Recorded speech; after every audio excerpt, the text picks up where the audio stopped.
And continuing coverage, grapes have been susceptible to herbicide risks this growing season. They've also been at risk of fungal mold due to the increased moisture. And now that it's time to harvest them, Lauren Davis checks back on the grape yield this year and how you can start growing your own at home as we lead local. In the vineyard at the North Central Research Extension Center, it's time to harvest grapes. Harvesting began at the end of August, and the goal is to finish before the first frost date in a few weeks. It's pretty close to normal time. We started out really late this year with the cold and with the ice storm, but then we had all that heat in the end of August and the beginning of September that really pushed things along. Although the grapes had a few concerns this growing season, Osmundson says the yield will be decent. It's looking really good. My clusters are a little bigger than average, but the berries are a little smaller than average because they were in such a hurry once the temperatures rose.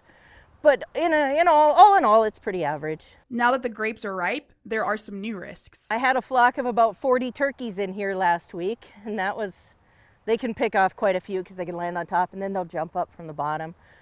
Woodpeckers, robins, wasps are a big one too. Growing grapes at home in North Dakota is possible, as long as you choose a variety that can withstand the state's weather. And if you do grow your own grapes, there is something you need to have to know when your grapes are ready to be harvested. The best thing you can get is a refractometer. You can get them for $20 on Amazon.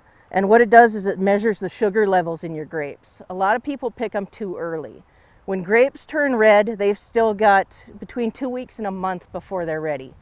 You got to wait for the sugars to develop and the acid to go down. She says she wants grape owners to remember, even if they're red, that doesn't mean they're ripe. Reporting for KX News, I'm Lauren Davis. And she also says if someone wants to start growing their own grapevines, they should talk to someone who has grown grapes and do some research.